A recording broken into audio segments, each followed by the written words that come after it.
Hey guys, what's happening? It's Junaid, and I'm super excited to be here to talk about the different AI platforms that are now available to us. I'm recording this on April 9th, and there's a few platforms that we've been introduced to over the years, and I want to go over one by one. Now, if you're using one platform, I would say to stick with that platform because it's going to learn about you more and more. Just like when you work with an employee and you train them on certain tasks, they get better over time, they get more proficient. So the same thing kind of happens when you're using the same platform over the many years. Now, I've been using the same platform for many, many years, but in today's video, I'm going to focus on talking about ChatGPT, Microsoft Copilot, Claude from Anthropic, Gemini from Google, Meta AI from Facebook. We also have Grok as well as Manus, DeepSeek, and some really cool things that are also available out there that helps me get faster work done as I'm doing the different processes. So let's jump right in. Hey guys, my name is Junaid Ahmed. I am a home studio architect and I help people build their studios. But before I got into this, I've been doing podcasting for the past 7+ years. I've interviewed over 600 guests and it's enabled me to tell my story more effectively, more efficiently, because that podcasting helped me to become a better podcaster. Let's jump right into the AI, different elements, different processes, not just processes, but the different tools that are available to us right now in this time and space. And what's beautiful is that they get better every single day, every single month, every single week. They are continually growing and getting faster over time. So let's check out the first one. This is ChatGPT. I've been using this since 2022 when it first came out. I have hundreds and hundreds of conversations over here.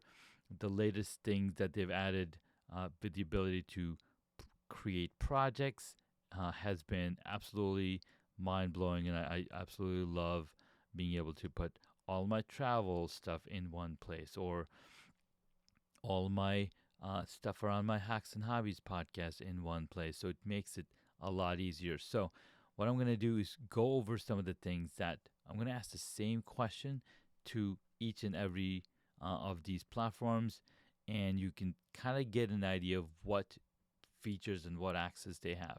So we're looking at ChatGPT 4.0, which is basically available to literally anybody, even if you have a free account. There's also other models over here for with schedule a task, or as well as the 4.5 preview. Now this one is actually available at full force for the higher level of account, which is ChatGPT Plus or ChatGPT Pro account. So let's go ahead and ask this question. Now my friend Errol Reed was asking about, hey, what's the good tool that I want to use? And what should I be using, because I'm afraid of AI. Where should I get started with, and how should I be using it? So I'm asking this question just to get an idea of if it knows Everald or not. Now I can enable search, where it'll go search the web. I can enable deep research, which is going to again research on that personality, going deeper into the web. So let's do the search feature so that actually goes on and finds out about Everald. So there we go. I'm going to pop that question in. It's going to search the web and come back with the answers. And here it is. It's already creating some feedback for us, what we should be doing. If we click on sources, it's cited eBay, the Sales Success Media, LinkedIn, Indigo, like all of these sources. It went and found to come back with these results on what Errol should be doing. So right here. So the question was, can you tell me what he can be talking about on his social media to sell more of his books without sounding salesy, I guess. And then it comes back this one. I'm going to ask the same questions And I had asked this back in March of 26, but I'm going to ask this question again and see if it gives me a different response. Now, under here, you'll notice that it's either we want a quick response or we want a think deeper response. So let's do the think deeper and see what it comes back with. And as it's doing, we can move over to Claude. This is another one. And again, 13 days ago, I had asked that question, but I'm going to ask that question again over here and see what it says. Oh, it says, hey, you already asked this question. Let's go over there. So here it had said, not familiar with Everald because, number one, Claude does not have access to the web. So it's giving me more of a generalized stuff of what social media content strategy for sales book authors should be doing. And here's the feedback. So again, Claude doesn't have that capability, or maybe I don't have access to that version of Claude that has access to. So I'm using Sonnet. They have Haiku as well, which is a pro model. You can also look at, again, different models. Let's jump over to Gemini. I'm going to ask a question. We're using Gemini Advanced. They also have 2.4 Pro or Deep Research with 2.5 Pro. So let's do Experimental 2.5 Pro and ask that question. And let's see what it comes back with. Gonna go over to Meta, do a new conversation, and ask that question over here. And it wants me to log in with my Facebook or Instagram account. I'm gonna say, hey, just continue without logging in. It wants me to share with it how old I am. So let me just give it a number here, finish. And it's gonna come back saying, hey, again, we could take a look at it in a minute. I'm going to go over to Grok, ask the same question. This one actually, again, went to 25 different web pages, came back with different questions. And you can also see that I'm using the most powerful model available on Grok. Let's go to the first one. Again, this is the answer. Microsoft Copilot did a deep research and came back with these actionable sales tactics. Again, it went to 1, 2, 3, 4 different sources, and I can ask follow-up questions on here what to do. Meta AI is going to, again, tell us the same kind of idea. So again, we're asking an expert of experts, hey, what should somebody like this do? And then it all comes back to that specific model. If they have access to the web, if they have access to the information that's available already on the web, because these platforms are learning from those elements.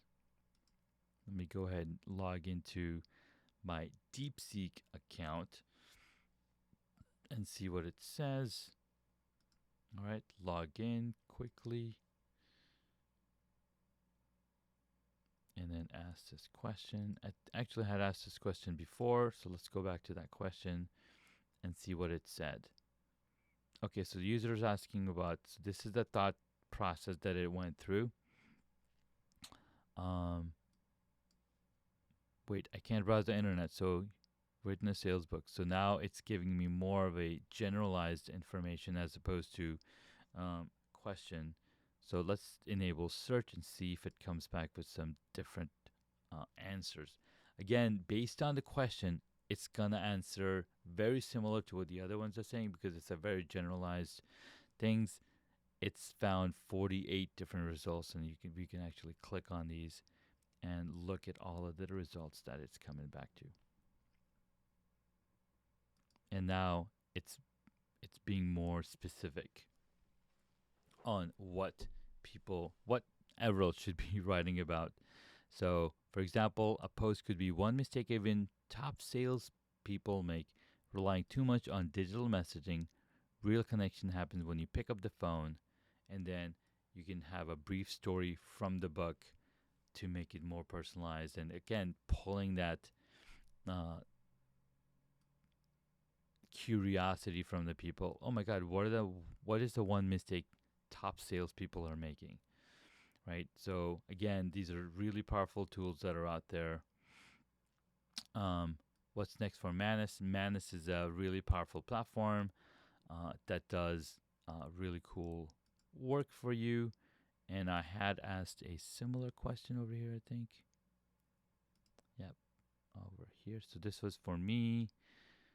What can you do? What can you do with ChatGPT?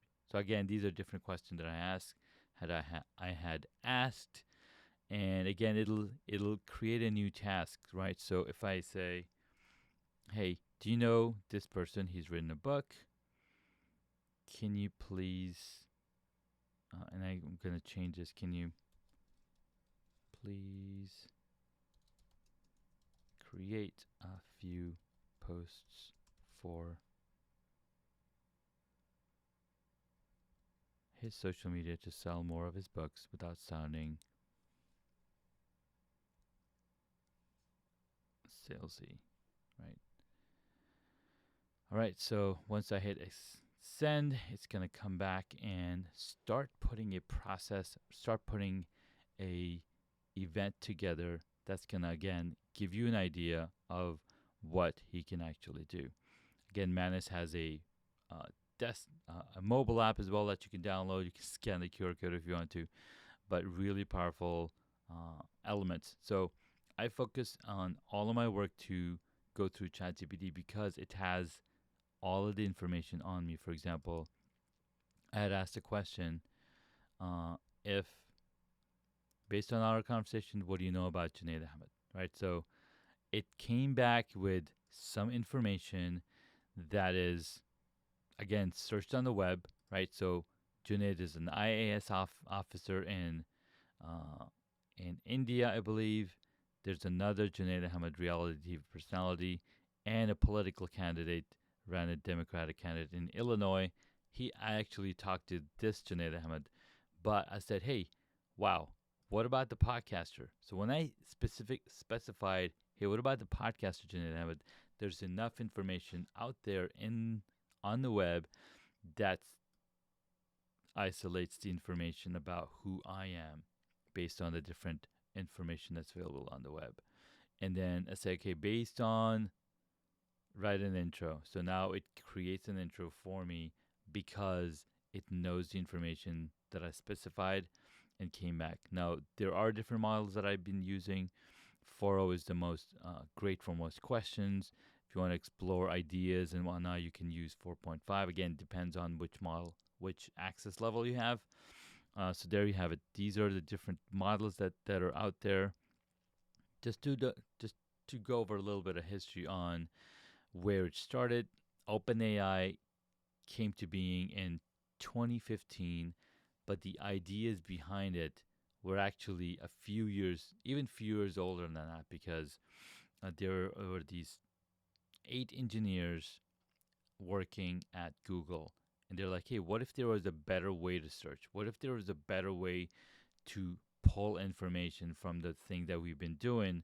So in essentially 2011 is when these programmers came together. They created this large language model. It basically sat on the shelf for years before they decided to leave Google and go create OpenAI as an open source project. And finally, in 2022 of November, it was usable enough for the entire public to take a look at and start using. And we saw the uptick on membership on ChatGPT from November 22 to December 22. About 100 million people had joined already. Now, what's cool is that OpenAI has been being used by different platforms like Grammarly and Jasper and Otter AI on the backend side because, again, ChatGPT has an OpenAI that you can tap into and use it for your own purposes.